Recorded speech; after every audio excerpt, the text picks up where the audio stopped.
پاکستان سمیت کئی ممالک میں اسٹرابری مون کے نظارے۔ پاکستان میں چاند گرہن کا آغاز 10:45 پر ہوا۔ چاند گرہن 2:05 پر ختم ہوگا۔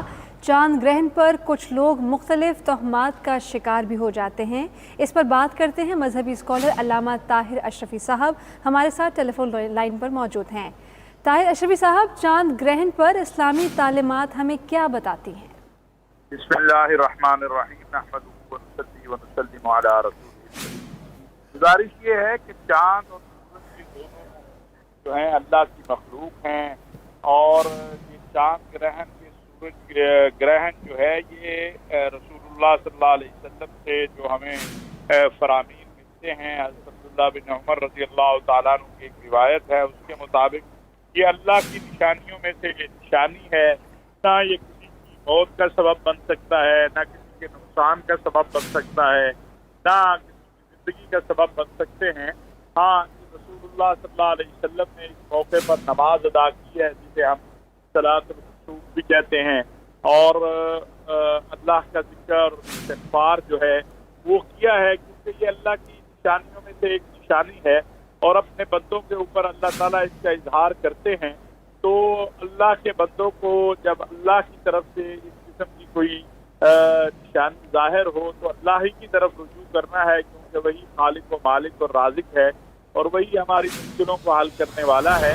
لہٰذا بذات خود یہ چاند گرہن یا سورج گرہن جو ہے یہ نہ کوئی نقصان دے سکتا ہے، نہ کوئی فائدہ دے سکتا ہے، اور ہمیں وہی کام کرنا چاہیے جو ہمارے آقا و مولا سیدنا محمد صلی اللہ علیہ وسلم نے ہمیں بتایا ہے۔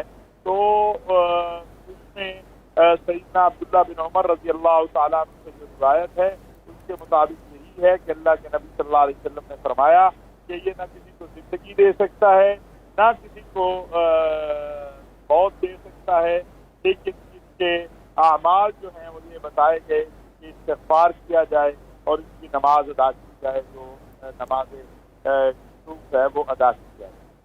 طاہر اشرفی صاحب، بہت سی ملی جلی باتیں سامنے آتی ہیں چاند گرہن کو لے کر کہ جب چاند گرہن کا وقت ہو اس وقت گھر سے باہر نہ جایا جائے، یا آسمان کی طرف نہ دیکھا جائے، یا خدا نخواستہ یہ کسی مصیبت کا سبب بن سکتا ہے یہ چاند جس کو گرہن لگا ہوا ہے۔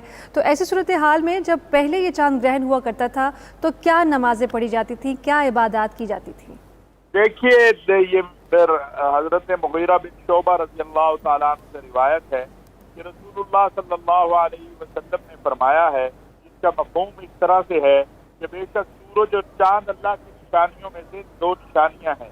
کسی کی موت یا زندگی کی وجہ سے اسے گرہن نہیں لگتا، لیکن جب تم لوگ اسے گرہن لگا ہوا دیکھو تو اللہ سے بخشش اور رحم کی دعا کرو اور نماز پڑھو حتیٰ کہ یہ گرہن جو ہے وہ ختم ہو جائے۔ لہٰذا یہ سمجھنا کہ چاند یا سورج گرہن سے یہ کسی کو نقصان پہنچائے گا تو یہ نقصان نہیں پہنچا سکتا۔ یہ اللہ کی نشانی ہے، اور اللہ کی نشانی جب ظاہر ہو تو اللہ کی طرف رجوع کرنا چاہیے، استغفار کرنا چاہیے، رسول اللہ صلی اللہ علیہ وسلم پہ کثرت سے درود شریف پڑھنا چاہیے، کیونکہ اللہ کے نبی صلی اللہ علیہ وسلم نے فرمایا من صلی علیہ مرۃ فتح اللہ لہ بابا من العافیہ، جو ایک مرتبہ مجھ پر درود پڑھے، ایک مرتبہ جس نے کہا صلی اللہ علیہ وسلم، اللہ پاک اس پر عافیت کے دروازے کھول دیتے ہیں۔ بے شک وہ رب نیاز ہے۔ آپ ہمارے ساتھ ہیں طاہر اشرفی صاحب، اور فاروق القادری صاحب بھی ہمارے ساتھ ہیں۔ السلام علیکم، بہت شکریہ آپ نے ہمارے لیے وقت نکالا۔ جیسا کہ آپ جانتے ہیں کہ آج چاند گرہن ہوگا، تو اس سلسلے میں بہت ساری باتیں ہیں، بہت سارے وہم کا شکار ہو جاتے ہیں ہمارے عوام کے۔ گرہن کا مطلب یہ ہے، اور اس سے بہت ساری چیزوں کو جوڑ لیتے ہیں اپنی روزمرہ زندگی کے بارے میں۔ آپ بتائیے گا یہ سب کچھ کتنا سچ اور کتنا جھوٹ ہے؟ وعلیکم السلام ورحمۃ اللہ۔ چاند گرہن اللہ تعالیٰ کی قدرت کی نشانیوں میں سے ایک نشانی ہے۔ اس قادر مطلق رب العزت کی زبردست طاقت کا اظہار ہے کہ اسی نے ان کو بنایا، ان کی روشنی ظاہر کی، اور جب چاہے ان کی روشنی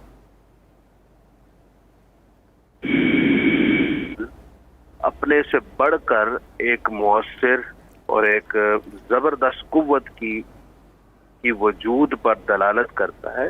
اس کا نہ تو کسی کی موت سے تعلق، نہ حیات سے تعلق، اور جو ہمارے معاشرے میں جاہلانہ اوہام ہیں وہ سب بھی جو چاند سے متعلق ہیں وہ سراسر باطل ہیں، ان کا چاند کے ساتھ کوئی تعلق نہیں ہے۔ مثلا یہ سوچنا کہ کوئی ایسی خاتون جو پریگنینسی کی حالت میں ہیں وہ چاند گرہن میں آ جائیں تو ان کو کوئی نقصان پہنچے گا، یہ سب وہم ہے۔ حدیث پاک میں یوں ہے کہ نبی اکرم صلی اللہ علیہ وآلہ وسلم چاند گرہن کے وقت نفل نماز ادا فرماتے،